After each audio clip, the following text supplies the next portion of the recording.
The El Faro was not going to sidestep the storm. It was sailing directly into it. A tropical storm named Joaquin was swirling off in the Atlantic, and forecasters were having a hard time determining how big it was going to be, how fast it was going to be, and where it was going to end up. 53-year-old Captain Michael Davidson was supposed to pilot his enormous cargo ship, the El Faro, from where he was in Florida all the way out to Puerto Rico. That would put he and the rest of his 32-person crew directly in the path of this storm. The year before, Davidson had been passed over for a promotion for a younger, more tech-savvy captain. And so now Davidson felt like he had something to prove. Every agency out there was telling him to not set sail until the storm had passed. But with 37 years of experience, Davidson felt differently. He felt like he could outrun this storm. Feeling suddenly motivated and confident, Davidson boarded the El Faro and informed his crew that they would not be waiting out the storm. Instead, they would be sailing right by it. As El Faro cast off her lines, the governors of New Jersey, Virginia, North Carolina, South Carolina, and Maryland all declared states of emergency. As the sound of El Faro's diesel engine faded over the horizon, cyclone warnings and hurricane warnings went up around the Bahamas. Schools on the islands began closing, flights were grounded, and cruise ships were diverted. Residents of one island were ordered to evacuate, and on another, police forcibly removed every occupant on this island as floodwater rose. But the first few hours of El Faro's journey were totally uneventful.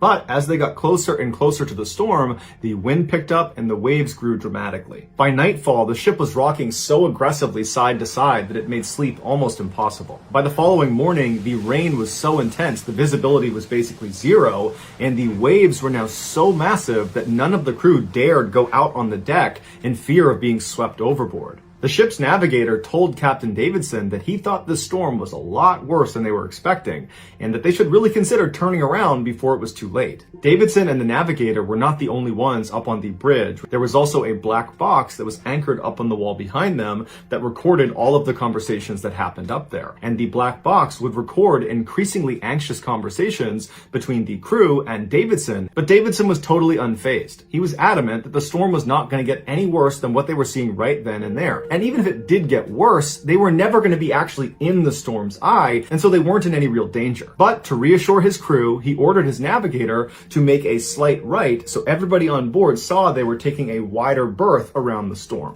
One of the crew members, a 34-year-old woman named Danielle Randolph, was not reassured by this slight right. She was a hard worker from a military family and always followed orders, but she just could not understand why Davidson was not taking the storm seriously. And so that evening, after the sun had set, Danielle very carefully stumbled her way up the stairs to the navigational bridge, and when she got up there, she thought she would just check the weather for herself. The black box anchored to the wall recorded her discovery. The El Faro was not going to sidestep the storm. It was sailing directly into it. You can hear the fear and surprise as Danielle turns to Davidson and says, "We're sailing right through the eye." There was a silence on the recording as Davidson must have looked down at the computer screen that Danielle had pulled up to show him the storm. And Davidson, after he realized his mistake, has this very eerily calm tone where he says to the navigator, "Okay, I need you to make another slight right." And he assured everybody on the bridge that that would be enough. But Danielle was not buying it. And so as professionally and respectfully as she could, she says to her captain,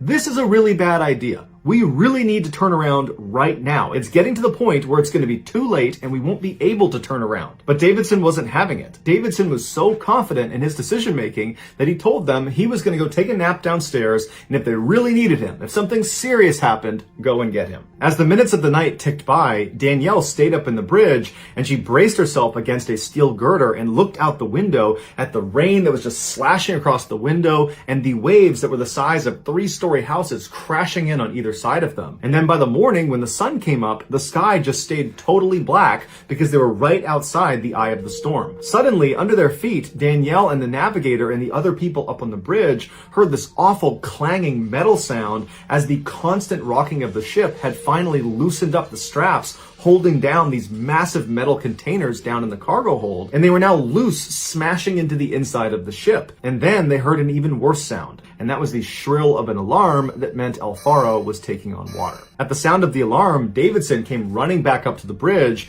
and you hear him on the black box, and he sounds like someone who's acting calm, but there's a tightness in his voice that he's trying to conceal the fact that he's actually probably quite scared. Because at this point, the reality was the El Faro was now too close to the eye of the storm. Furious with her captain, she brushed past him without saying anything, and then very carefully made her way down the stairs to her room. When she finally staggered her way down and got to her door, she would have opened it up and her whole room would have been trashed. Everything that wasn't anchored down had been tossed all over the room, but she didn't care about any of her stuff on the ground. She only wanted her laptop. She found it, it was on the ground, she picked it up, she put it on her desk that was bolted down, and very carefully she opened it up and she opened her email. As the alarms are shrieking in the background and she can hear the sound of the shipping containers smashing into the inside of the cargo hold, she writes this note to her mother where she tells her the winds are really bad and it looks like they're sailing right for the center of this storm. And she's about to hit send when she stops for a second, she looks at her computer screen and she adds one more line.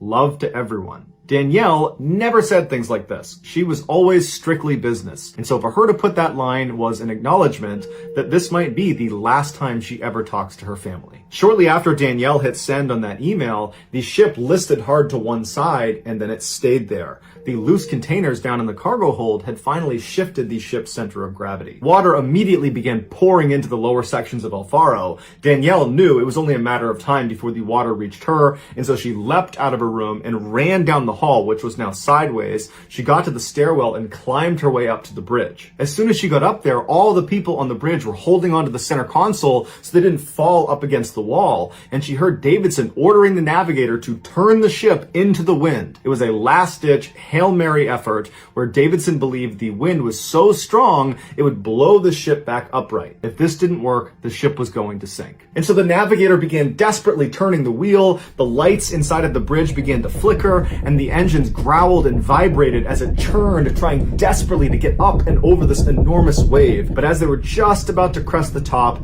the engines completely died and it went silent in the bridge. And so now that El Faro is without power, it's just sitting idle in the middle of the storm, and it's getting smashed by these 3-story high waves, and it begins to force the nose of this giant ship to go under and stay under. Davidson breaks the silence by hitting the emergency beacon that notifies the Coast Guard, and then he screams to everybody on the bridge to get in the rafts, get off the boat, get in the water. By this point, the back of the El Faro would have been off the water, and the nose would have been almost pointed straight down. There is another crew member that is stuck inside of the bridge, and he's yelling out to Davidson, Cap, you gotta help me. And Davidson is trying to find him, and he's yelling for him to come to him. And the man tells him he's stuck, he can't go anywhere, he's a goner. And Davidson, with the final words uttered on this black box, would yell to this man, I'm not leaving you, it's time to come this way. And then the black box would cut out because the black box was now underwater. For 3 days, searchers could not even get close to the El Faro wreckage because of the storm.